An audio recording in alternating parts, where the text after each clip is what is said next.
Sandy Laws, and this is the Jesus Chronicles. We are at lesson number 11. In the last lesson, we looked at the story of Jesus' encounter with Satan and how Jesus defeated him. Well, Jesus' temptation by Satan was an act that actually solidified his role as the Son of God, since it is clear from Jesus' response that he intended to fulfill his Father's will and accomplish his earthly mission.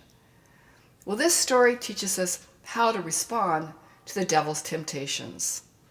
Temptation is very real, and it always begins in the human heart.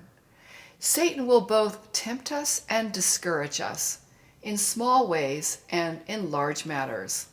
Our response should always be to pray to God. Well, according to our timeline, the next story is about a wedding in Cana. It is here that Jesus performs his first miracle. This story is only told in the Gospel of John. In fact, it's the first of 5 stories unique to John's Gospel that fit into our timeline of Jesus' life. Now, we have already learned a little bit about Matthew and Luke in previous lessons. So let's take a look at John's story. John was a fisherman in Capernaum, which is a thriving, beautiful town on the northern shore of the Sea of Galilee. Fishing was a very big business on Galilee because a vast number of fish were caught, and basically they were either dried or salted and transported to many other cities. Fish was a food staple and a primary source of protein in a place where meat was only prepared on special occasions.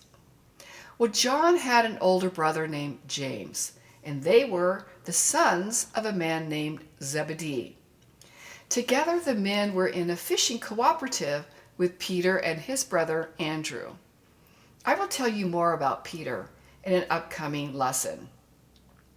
John's mother may have been Salome, based on an inference in both Mark and Matthew's Gospel. Salome is mentioned as the mother of Zebedee's children. Salome is also considered to be the sister of Mary, Jesus' mother. If this is correct, then John was a cousin of Jesus on his mother's side. John's brother Andrew was a follower of John the Baptist, and it's possible that John came with Andrew to hear John the Baptist preach. Now, Andrew became interested in Jesus when John the Baptist declared that Jesus was the long-awaited Messiah. Later, when John and the other fishermen disciples had come to know Jesus better, Jesus called John and his brother James to be both his disciples and his apostles. John's Gospel is centered around the miracles of Jesus and also really big theological themes such as life and death, lightness and darkness, belief and unbelief, truth and falsehood, and love and hate. John wanted to be sure that everyone who read his gospel came to the same understanding that he had, which is that Jesus was the Son of God. Well, as I said, we will study these 5 stories from John's Gospel that fall in line with our timeline of Jesus' life. They are the story of this wedding at Cana, the cleansing of the temple courts by Jesus in Jerusalem, Jesus' encounter with a Pharisee named Nicodemus, and his encounter with an unnamed woman in Samaria, as well as the healing of a nobleman's son. Well, this lesson is all about the wedding that Jesus, his mother, and some of his disciples attend, and what happened when the wine ran out. Before we get into this story, let's just take a really short look at the topic of marriage in ancient Israel. Marriage was considered to be the norm back then. Consider that there is no biblical Hebrew word for bachelor, since both men and women were expected to get married. We don't know the exact age when people got married in the first century, but it was really young by today's standards. A boy was considered to be a man by his middle teens.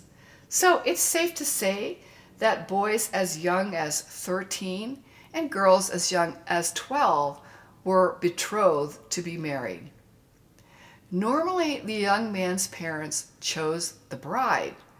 The groom's parents would consult with the bride's parents, and often neither of the young people involved were consulted.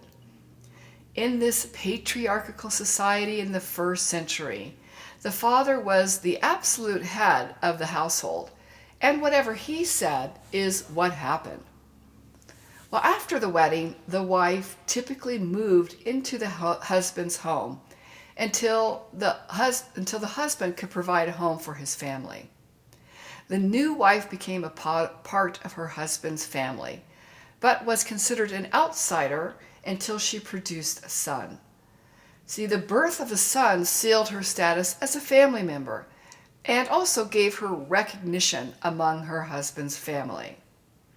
Sons grew up to be their mother's advocate and ally, and sometimes he would advocate for his mother both against his father and his own wife. Thus, a woman's most important relationship in the family was with her oldest son. This little bit of background helps us to understand Mary's request to Jesus in the wedding story, and also Jesus' response.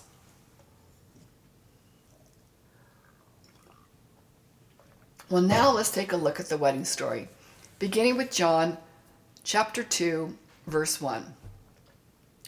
On the third day, a wedding took place in Cana in Galilee. Jesus' mother was there, and Jesus and his disciples had also been invited to the wedding. Okay, so Jesus, Mary, and some of his disciples were all invited to this wedding, suggesting the wedding was for someone they knew well. Perhaps it was a relative or a close family friend.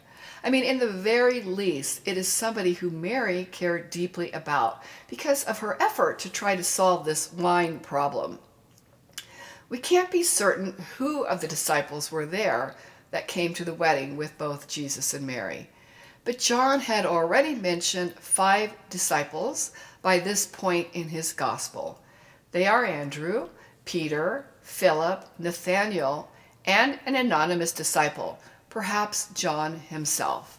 So let's keep going. Now, when the wine was gone, Jesus' mother said to him, "They have no more wine." In ancient times, wedding celebrations lasted a very long time, as long as a week, and the financial responsibility for this big feast resided with the groom and his family. This was a really important social event that didn't just celebrate the bride and groom, but focused on these two families coming together. There was a really strong social pressure to get it right, and to run out of supplies would be really a big embarrassment. Exactly what Mary was expecting to happen when she brought the shortage to Jesus' attention is hotly debated. Was Mary just passing on this surprising and disturbing news to Jesus? Well, this can't be the case, since just 2 verses later, she instructs the servants to listen to Jesus. Clearly, she was expecting something to happen. Well, was she expecting Jesus to perform a miracle? Well, this too is kind of problematic, since John insists that this is Jesus' first miracle. This notion that Mary had already seen Jesus perform miracles as a child isn't in the Bible, but has been generated from an apocryphal book called the Gospel of Thomas. Well, actually, I think it makes more sense to consider that Mary turned to Jesus with the problem at hand because she relied on his resourcefulness as her oldest son. So as the oldest, Jesus would have been his mother's strongest advocate, as I just explained, helping to take care of her and their extended family. The family's fortune may have been dependent on his job as a carpenter. So just like any other widow, Mary leaned heavily on her children. Here's what happens next. "Woman, why do you involve me?" Jesus replied. "My hour has not yet come." His mother said to the servants, "Do whatever he tells you." Jesus responded to his mother with this kind of odd address. In some versions of the Bible, like the NIV, it is translated as woman, but this is clearly a little too distant. Better still would be something like the Southern expression of ma'am. Jesus then asked her a question, which literally translated from Greek as "what to me and what to you." The tone isn't exactly rude, but certainly not how you would expect Jesus to reply to his mother. This idiom is saying, what do you and I have in common as far as the matter at hand is concerned? We can safely conclude that Jesus was actually rebuking his mother, even if just mildly. But why? Well, I think that we can draw one conclusion with certainty. Jesus is declaring his freedom from submitting to any human agendas or manipulation. The purpose of his coming to earth was to do his Father's will, and he would not be deterred by anyone, not even Satan, who had tried his best to do so.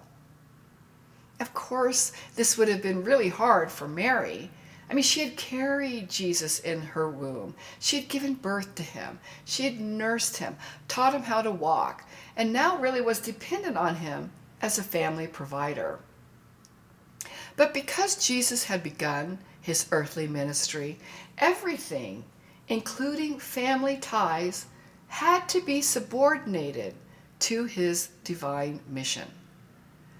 When we look at other interactions between Mary and Jesus during his ministry, we can see this as part of a pattern by Jesus to purposely establish some distance between them.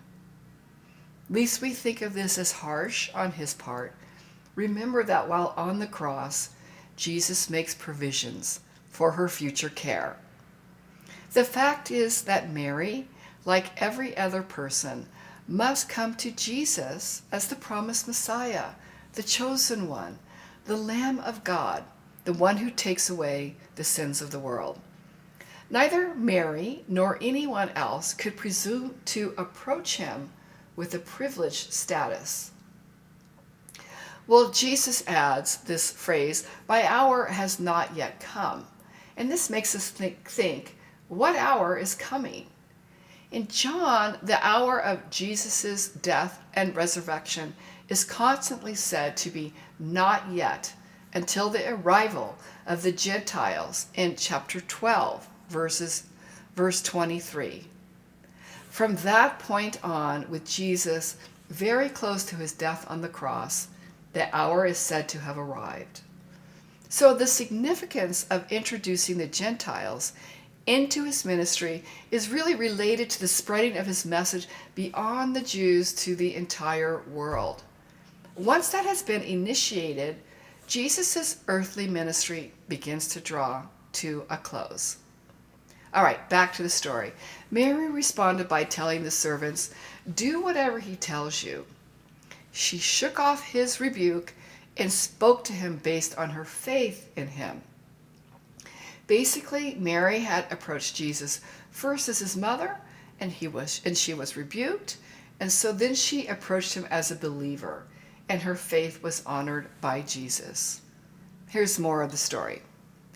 Nearby stood 6 stone water jars, the kind used by the Jews for ceremonial washing, each holding from 20 to 30 gallons. Jesus said to the servants, "Fill the jars with water." So they filled them to the brim.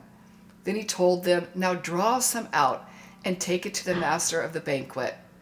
They did so, and the master of the banquet tasted the water that had been turned into wine.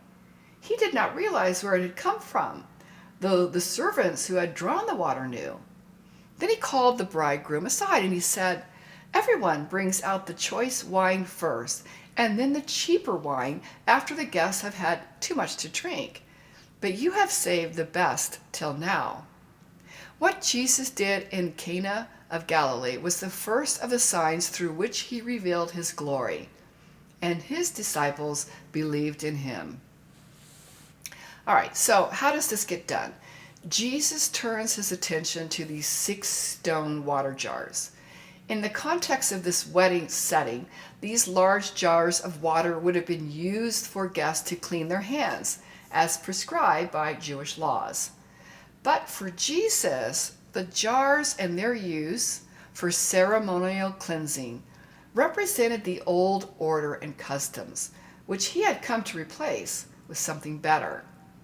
He replaced the need for this ceremonial cleansing with being cleansed once and for all times through belief in him and baptism.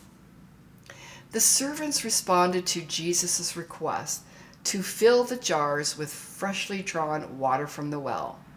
The jars, the servants, and Jesus may well have been out of view from the guests at this point in the event. This is supported by Jesus telling the servants to take the wine to the master of the banquet. So this first miracle would have been witnessed by only just a small group of people. Note that John does not describe in any detail how Jesus turned the water into wine, or what, if anything, he said while doing it. The servants fill the jars to capacity, to the brim. The quantity of the wine, combined with the quality of the wine, brings this message of perfection and abundance to mind. The master of the banquet was called to taste the wine. Well, he was surprised by the quality of the wine, expecting it to be inferior, since the first jars of wine, and presumably the best, had already been poured. And he goes to the bridegroom and remarked that he was surprised by the holding back of the good wine. His response, "You have saved the best for last," sums up the ministry of Jesus, since God's sending of his Son was his greatest act of love. Well, John tells us that this was the first sign through which Jesus revealed his glory. John always refers to Jesus' miracles as signs, emphasizing the significance of the action rather than a marvel performed by Jesus. The signs confirmed to the disciples that placing their faith in Jesus was well-founded. As Jesus embarked on his public ministry, he had to define his relationship to his disciples, and that even included his relatives. He uses this event to gather his disciples together and reveal to them his true identity and mission. This story of the wedding in Cana tells us, in part, how it happens. First, Jesus defined his relationship with his mother. He most certainly cares for her, and he has been helping to take care of her since Joseph's death. But now Mary must see him in a new light and shift her understanding of what their relationship will be in the future. Second, Jesus begins to show his true identity through this miracle. This is a pretty simple miracle as far as miracles go, but it has this really important symbolic meaning, including messages concerning this abundance and perfection. Third, Jesus understands that his mission will play out as preordained, and therefore the timing for everything that happens was in his Father's hands. He also shows again his singular focus on doing the will of his Father, something that we will note over and over again. The wedding at Cana gives us insight into our relationship with Jesus and his relationship to the world.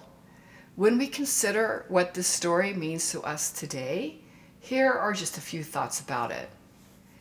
Just like Mary, we have to recognize that our relationship to Jesus is one of being a disciple.